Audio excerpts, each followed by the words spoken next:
नमस्कार मंडळी, क्रिशवीज व्लॉग या आपल्या चॅनलमध्ये आपल्या सर्वांचं अगदी मनापासून स्वागत आहे. क्षणभर डोळे बंद करा आणि विचार करा, तुम्ही पूर्वी कधीही न चढलेल्या पायऱ्या चढताना भयानक वेदना तुम्हाला होतात का? सकाळी अंथरुणातून बाहेर पडताच तुमच्या टाचांमध्ये कोणीतरी खिळा ठोकल्यासारख्या वेदना तुम्हाला होतात का?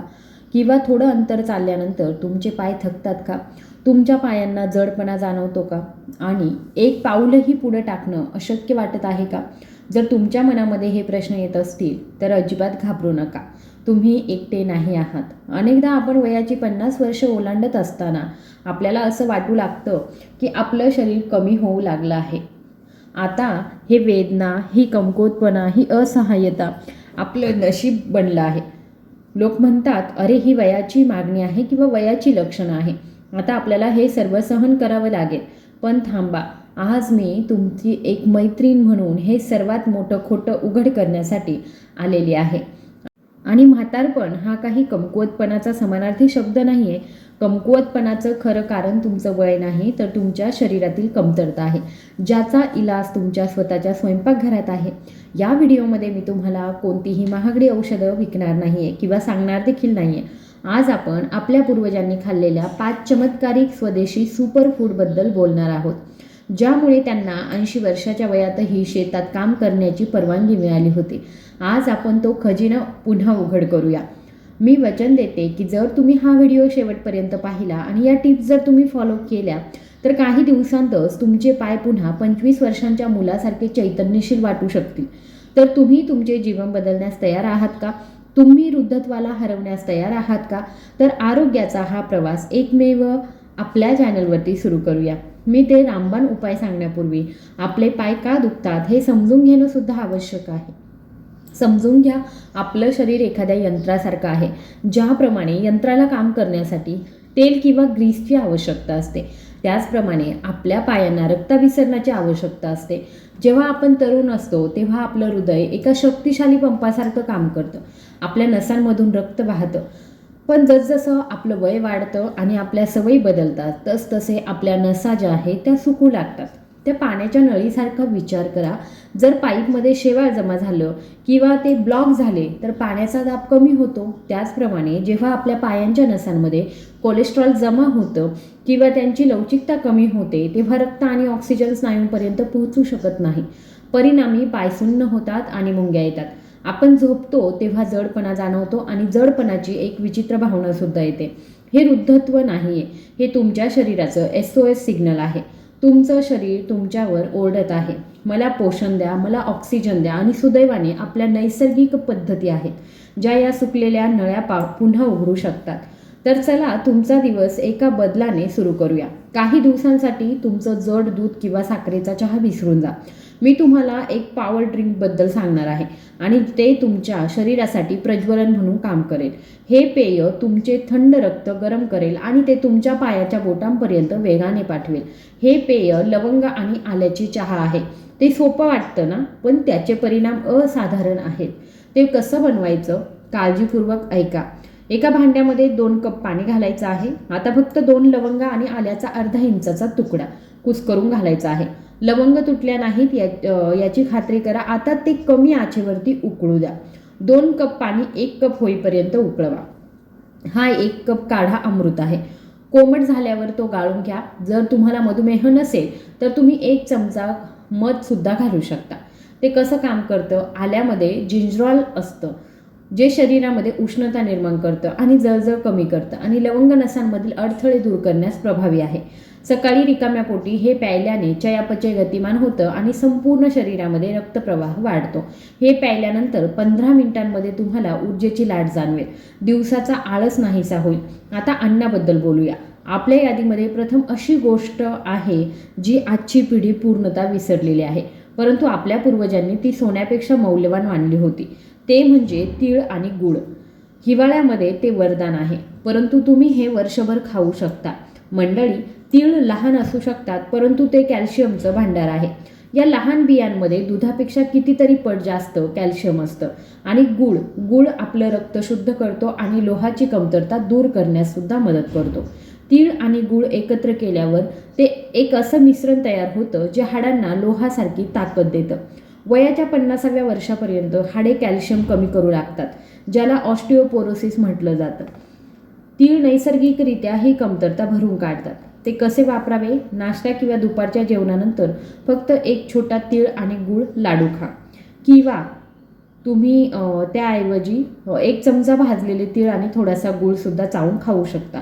माझ्यावर विश्वास ठेवा, जे म्हणतात की त्यांचे गुडघे फुटतात ते थांबतील.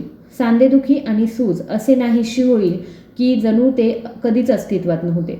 माझा दुसरा उपाय खूप स्वस्त आहे, परंतु त्याची प्रभावीतता महागड्या बदाम आणि अक्रोडांपेक्षा खूप खूप जास्त आहे. मी भाजलेला हरभरा आणि शेंगदाण्यांबद्दल बोलत आहे. तुम्ही कधी विचार केला आहे का की भाजलेला हरभरा म्हणजे जे चणे आहेत ते का खायला देतात घोड्यांना? कारण चणे हे सहनशक्ती आणि ताकदीचा समानार्थी शब्द आहेत, आणि शेंगदाण्यांसोबत एकत्र केल्यावर ते प्रथिनांचं एक पॉवर हाऊस बनतं. आपण अनेकदा असं मानतो की प्रथिने फक्त व्यायाम करणाऱ्यांनाच आवश्यक असतात. हा एक मोठा गैरसमज आहे. वयाच्या 50व्या वर्षानंतर आपले स्नायू शोषू लागतात आणि सैल होऊ लागतात. म्हणूनच आपल्याला आपल्या पायांमध्ये थरथर आणि कमकुवतपणा जाणवतो. स्नायूंच्या संरक्षणासाठी प्रथिने महत्त्वाची असतात. ते कसे खावे? बाजारातून भाजलेले चणे त्यांच्या वरच्या कातड्यांसह घ्यायचे आहे. काही शेंगदाण्यांमध्ये मूठभर चणे मिसळायचे आहे. ते तुमच्या संध्याकाळच्या चहासोबत नाश्ता म्हणून तुम्ही खाऊ शकता. ज्यांना रात्रीच्या वेळी पायामध्ये पेटके येतात, नसा ताणल्या जातात आणि त्यांना जागृत करणाऱ्या वेदना होतात, त्यांच्यासाठी हा उपाय एक रामबाण उपाय आहे. ते शरीर दुरुस्त करतं. शेंगदाण्यांतील निरोगी चरबी तुमच्या सांध्यांना वंगण घालतात. म्हणून आजपासून तुमची बिस्किटे किंवा स्नॅक्स जे आहे ते फेकून द्या आणि तुमच्या टेबलावरती भाजलेले चणे आणि शेंगदाण्यांचा बॉक्स आणून ठेवा. आपण ज्याची चर्चा करणार आहोत ते थोडंसं कडू असू शकतं, पण लक्षात ठेवा, औषधं जितकी कडू असतील तितकेच त्याचा परिणाम गोड असेल. तिसरं सुपरफूड म्हणजे मेथीचे दाणे. बहुतेक घरांमध्ये मेथीचा वापर फक्त भाज्यांसाठी मसाला म्हणून केला जातो. तथापि आयुर्वेदामध्ये मेथीला वात नष्ट करणारा मानलं जातं. याचा अर्थ ते शरीरातील वायू दोष काढून टाकतं. बहुतेकदा गुडघेदुखी आणि कडकपणा शरीरामध्ये अडकलेल्या हवेमुळे किंवा वायूमुळे होतो. मेथीचे दाणे ही जुनी अडकलेली हवा बाहेर काढतात. ती घेण्याची योग्य पद्धत खूप महत्त्वाची आहे. मेथीचा गरम परिणाम होतो, म्हणून हे थेट सेवन करणं टाळा. झोपण्यापूर्वी 1 चमचा मेथीचे दाणे 1 ग्लास पाण्यामध्ये भिजवा. ते रात्रभर भिजू द्या. सकाळी तुम्ही सर्वात आधी हे मेथीचं पाणी प्यावं. पाणी पिल्यानंतर उरलेल्या बिया फेकून देऊ नका, त्या चावून चावून खा. भिजवल्यानंतर त्यांचा कडूपणा कमी होतो आणि त्या मऊ होतात.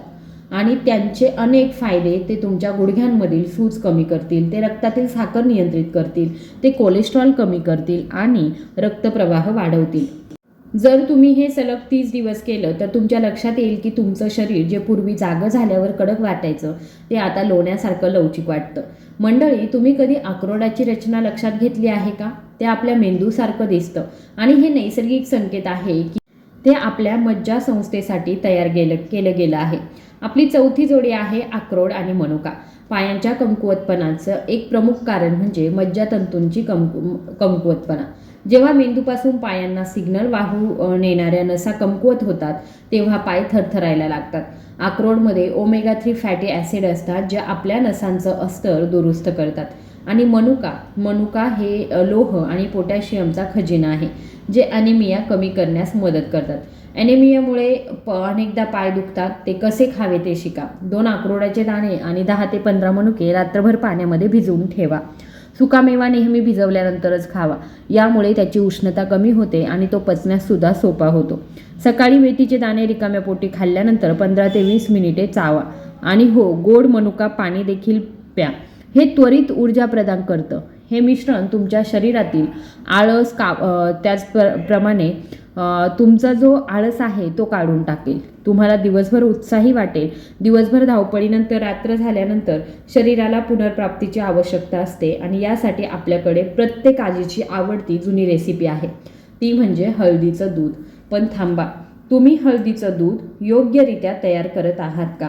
90% लोक हळदीचं दूध चुकीच्या पद्धतीने पितात आणि त्याचा त्यांना फायदा होत नाही. आपल्या सर्वांना माहीत आहे की दुधामध्ये कॅल्शियम असतं आणि हळदीमध्ये कर्क्युमिन असतं, जे वेदना कमी करतं, कर्करोग रोखतं आणि जळजळ कमी करतं. परंतु हळदीतील हे कर्क्युमिन सक्रिय होईपर्यंत आपल्या शरीरामध्ये शोषलं जात नाही. रहस्य म्हणजे हळदीच्या दुधामध्ये नेहमीच एक चिमूटभर काळी मिरी घालावी. काळी मिरीमध्ये पायप्रिन असतं, जे हळदीची प्रभावीता 2000 पट वाढवतं. हो, 2000 पट. तुम्ही अर्धा चमचा गाईचं तूप देखील घालू शकता. तूप सांध्यांना वंगण घालतं. झोपण्यापूर्वी अर्धा तास आधी हे प्या. 1 ग्लास कोमट दूध, थोडीशी हळद किंवा हळद पावडर, चिमूटभर काळी मिरी आणि थोडंसं तूप. हे प्यायल्यानंतर हे सोनेरी दूध तुमच्या शरीराला रात्रभर बरं करेल. सकाळी उठल्यावर तुमचं दुखणं नाहीसं होईल आणि तुमचं शरीर पूर्णपणे हलकं वाटेल. मंडळी, हे 5 घटक तीळ, गूळ, हरभरा, शेंगदाणे, मेथी, अक्रोड, मनुका आणि हळदीचं दूध हे सर्व अमृत आहे. पण जर तुम्ही विष घेत असताना अमृत पित असाल तर अमृत काम करणार नाही. म्हणून या आहारासोबत तुम्हाला जीवनशैलीमध्ये 3 छोटे बदल करावे लागतील. तुम्ही ते वापरून पाहाल असं मला वचन द्या. पहिला म्हणजे पाण्याचा नियम.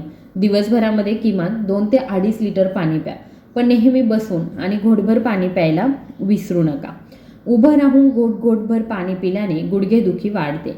कमी पाणी पिल्याने स्नायू कोरडे होतात आणि पेटके येतात. दुसरं म्हणजे हालचाल हेच जीवन आहे. जर तुम्हाला पाय दुखत असतील तर याचा अर्थ असा नाही की तुम्ही चालणं थांबवावं. जर तुम्ही चालणं थांबवलं तर तुमचे पाय सुन्न होतील.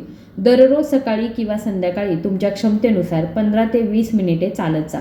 जर तुम्ही वेगाने चालू शकत नसाल तर काही फरक पडत नाही. हळू चालत जा, पण चालत राहा. फक्त चालण्याने रक्तवाहिन्यांमधील रक्ताभिसरण व्यवस्थित राहतं. त्याचबरोबर तुम्ही दिवसभरामध्ये जेव्हा खूप वेळ खुर्चीवर बसता, थोडंसं खुर्चीवरून उठा, थोडासा ताण द्या. तिसरं म्हणजे तुमच्या शत्रूपासून स्वतःला दूर ठेवा. पॅकेज केलेलं अन्न, बिस्किट किंवा रिफाईंड पिठाचे पदार्थ आणि जास्त मीठ हे सर्व जळजळ निर्माण करतात. आजच्या तुमच्या स्वयंपाकघरातून हे सर्व काढून टाका. फक्त पौष्टिक घरी शिजवलेलं अन्न खा. मंडळी, कमकुवतपणा निवडा की ताकद, हा निर्णय पूर्णपणे तुमचा आहे. डॉक्टर, औषधे आणि रुग्णालये दुय्यम बाबी आहेत. पहिली आणि सर्वात महत्त्वाची जबाबदारी तुमची आहे. तुमच्या आरोग्याचं नियंत्रण दुसऱ्या कोणाच्या हाती देऊ नका. ते स्वतःच्या हातात घ्या. वृद्धत्व हा निसर्गाचा नियम आहे. कोणीही ते थांबवू शकत नाही. पण वाढत्या वयामुळे असहाय्य आणि अंथरुणाला खिळून राहणं आवश्यक नाही. तुम्ही 60, 70 किंवा 80व्या वर्षीही स्वतःच्या पायावर खंबीरपणे उभे राहू शकता. तुम्ही तुमचं स्वतःचं काम करू शकता आणि जगाला दाखवू शकता की वय हे फक्त एक संख्या आहे. मी आज तुमच्यासोबत शेअर केलेले उपाय जादूचे नाही आहेत. त्यांना शिस्त आवश्यक आहे. हे फक्त उद्याच नाही तर आजच सुरू करा आणि मला खात्री आहे की तुमचं शरीर तुमचे आभार मानेल. तुम्हाला आजची माहिती उपयुक्त वाटली का? तुम्हाला असेच आणखी गूढ रहस्य आणि प्रभावी उपाय मी तुमच्यापर्यंत घेऊन येत राहावं असं वाटतं का? तर तुम्ही कशाची वाट पाहत आहात? आत्ताच आपल्या चॅनलला सबस्क्राईब करा, आपल्या कुटुंबाचा एक भाग व्हा आणि खाली कमेंट बॉक्समध्ये तुम्ही हा व्हिडिओ कुठून बघत आहात हे सुद्धा नक्की सांगा. हा व्हिडिओ स्वतःपुरताच मर्यादित ठेवू नका, तर तुमच्या मित्रमैत्रिणींसोबत, तुमच्या व्हॉट्सअप ग्रुपमध्ये, तुमच्या नातेवाईकांसोबत सुद्धा शेअर करा. तुमच्या एका शेअरमुळे एखाद्याचे वर्षानुवर्षाचं दुखणं बरं होऊ शकतं. ते एखाद्याच्या चेहऱ्यावर हास्य आणू शकतं आणि एखाद्याला मदत देखील करू शकतं. सर्वात मोठं हे दान आहे. कृपया कमेंटमध्ये कळवा की तुम्ही यापैकी कोणता उपाय सर्वात प्रथम करून बघणार आहात किंवा मग इतर कोणत्याही आरोग्य समस्या असल्यास कृपया तुम्ही कमेंट बॉक्समध्ये नक्की लिहा. माहिती आवडली असेल तर लाईक, शेअर आणि सबस्क्राईब. धन्यवाद.